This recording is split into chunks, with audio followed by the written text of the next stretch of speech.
A lot of comic book purists are a little bit upset that Cyclops, of all characters, can fly in Marvel Rivals. And while yes, he doesn't really do that in the comics, I know for a fact that he can fly. Want to know how I know? Because I'm Cyclops in this universe. I bet you didn't know that the optic blast cooks steak to perfection. And if you laser them at your homework, it'll do it for you. So who are you gonna trust, the comics or me, Cyclops? But Mexican. I guess we can start it from the top.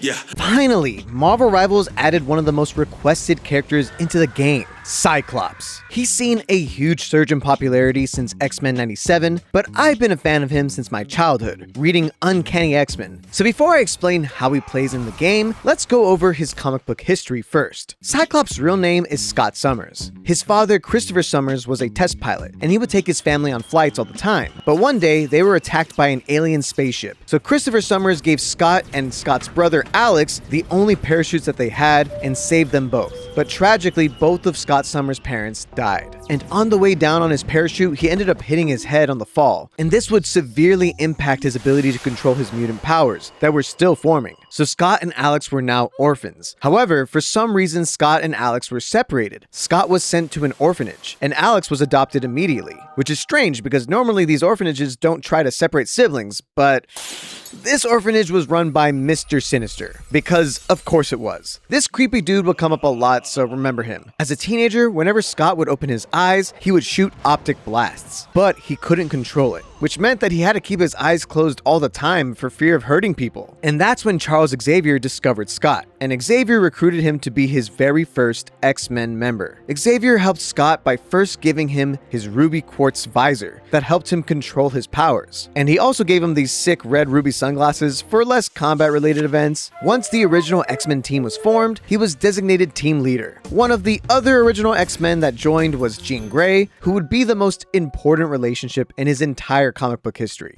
which we'll talk about in a second. The X-Men would fight off different villains, from the Brotherhood of Mutants led by Magneto, to Mr. Sinister, to Apocalypse, but their most challenging foe was always the general public, who feared mutants. So Scott, being the leader of the X-Men, and one of the most human-looking mutants, would do his best to try and improve human-mutant relations, even when the US government worked against that goal. Now, Scott's love life is almost as chaotic as his life as a hero. He dated Jean Grey for a long time and eventually married her, and then they had a child, Nathan Summers, who actually had a lot of problems as a baby, so had to be sent to the future with Forge just to be cured. And it also turned out that the mother of this child wasn't actually Jean Grey, but it was Jean Grey's clone, Madeline Pryor. And you might be thinking, who would clone her? It's Mr. Sinister, because it's always Mr. Sinister. The real Jean Grey would eventually be resurrected and then die again, as the Phoenix does, and Scott would have to consistently grieve Jean. He would start a new relationship with Emma Frost, leading to these weird love triangle situations. They really like love triangles with Cyclops, because all of this was happening while Wolverine was constantly trying to get with Jean as well. So yeah, Scott had it tough in the love department. Now, depending on the comic book run, Scott Summers would either be the goody two-shoes Boy Scout or the hardened leader who had to make difficult and drastic decisions to keep the X-Men safe. And eventually, he even became a fugitive from the government. And that's sort of what happens in the Marvel Rivals timeline.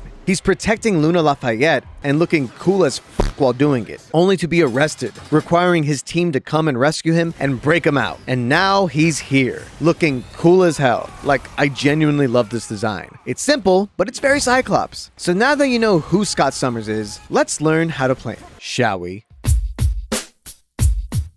Cyclops is a hit-scan duelist, with his primary fire being Optic Blast. You shoot a laser out of your eyes that does a solid chunk of damage at literally all ranges. Like, this thing goes far, and I mean far. Like, far. It's an incredible weapon only held back by its small amount of ammo, cause Cyclops gotta reload his head, because he'll get a little headache if he doesn't, poor guy. So if you got the aim, this laser is absolutely disgusting at getting kills over and over again. Now, he does have a secondary fire attack called Concussive Blast. This is a much shorter range beam that has the added ability to bounce off enemies and surfaces, meaning that if enemies are clustered, they'll all get hit by the laser. And you can shoot the floor or walls to make the laser go everywhere. It looks kinda crazy when you do it. Unlike the Optic Blast, this laser is on a metered cooldown, meaning you can use it continuously. It's great for more close range engagements to pick off an enemy. And if you're having trouble dealing with the flanking dive hero, use this since it will kinda track the enemy after bouncing off a wall, making them a little bit easier to hit even when you miss.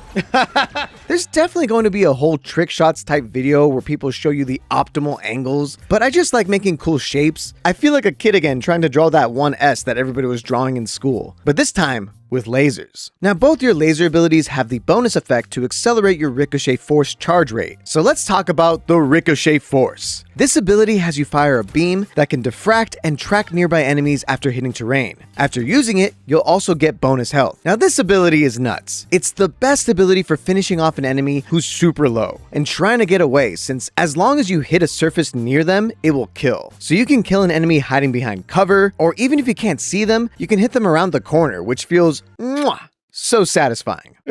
You can have 2 charges, and every time you land any of your lasers, it just charges the ricochet even faster. So you essentially have this ability all the time, as long as your aim is good. So when you got it, use it, unless you can't aim.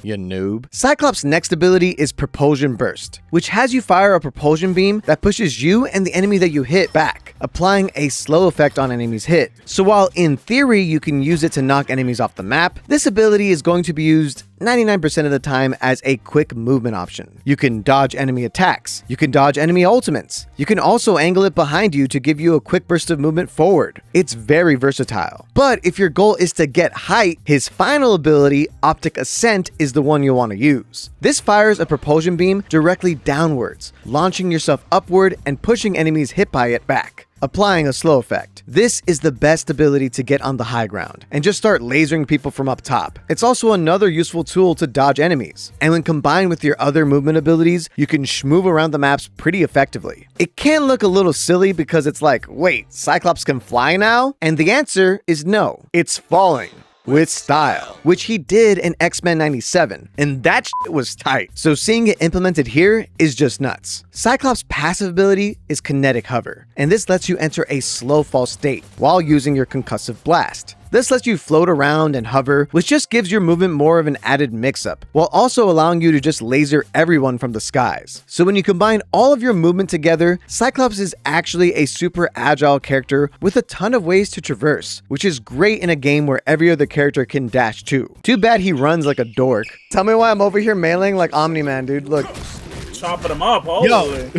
Now, Cyclops' ultimate is Ruby Rage. Cyclops removes his visor and fires a powerful sweeping beam forward, destroying all barriers in its path. The blast leaves behind volatile excess energy that erupts, dealing massive secondary explosive damage. Now, this ultimate is insane. It just does so much damage to any enemies caught in it, even tanks. When timed right, you can get a ton of kills with it, especially when enemies are clustered in an enclosed area. They're all, oh my god!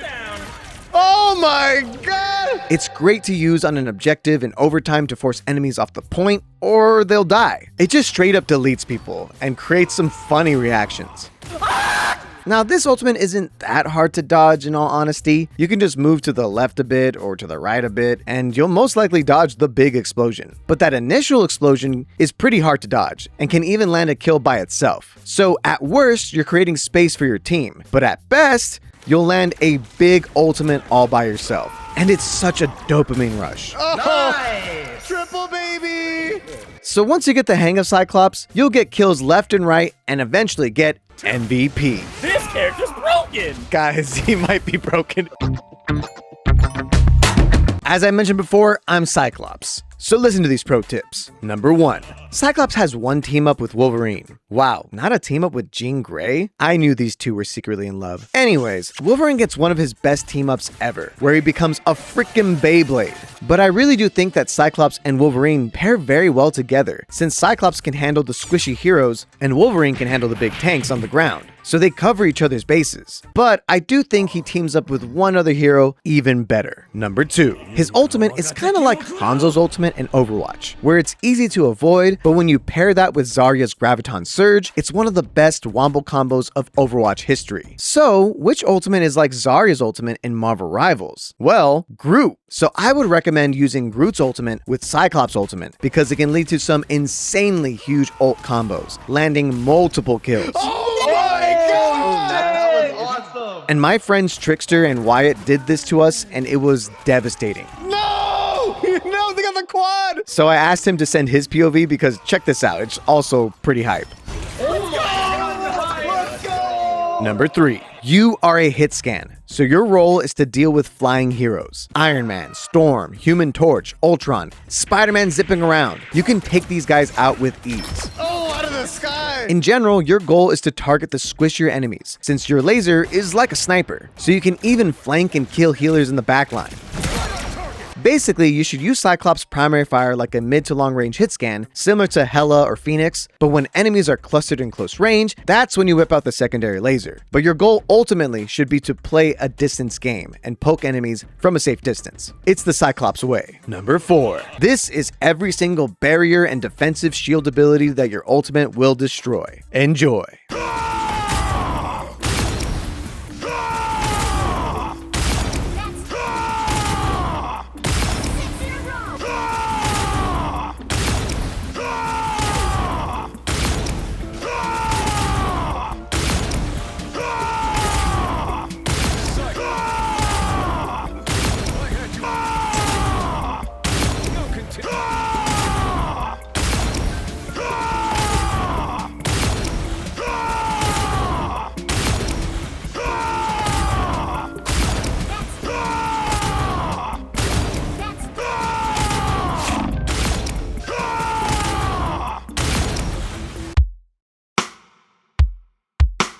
Overall, Cyclops is honestly pretty great. Unlike the past 6 heroes that we've gotten, his kit is relatively simple, and that is such a breath of fresh air because I needed to get this video out pretty fast because over the weekend, it was my birthday, and my wife and I went to Disneyland with my daughter. So I was a tad bit busy, but I was able to successfully get a ton of really good clips with Cyclops really fast because he really is that simple. So how is he for noobs? For noobs, I would say he's honestly easy to play. As long as you've got aim skills, you can get a lot of value out of Cyclops. However, I do think he does have a high skill ceiling because his movement is actually what adds a little bit of extra layers to his kit. But I think most noobs will get a ton of enjoyment and value out of him pretty easily. But what do you think? Do you think Cyclops is easy to play or hard to play? Do you think he's overpowered and needs nerfs or underpowered and needs buffs? Let me know in the comments down below. And as usual, if you want me to make more Marvel Rivals content, let me know in the comments down below which hero you'd like me to do next. Okay, I gotta go save the Mexican X-Men, so I'll catch you later. Ya noob.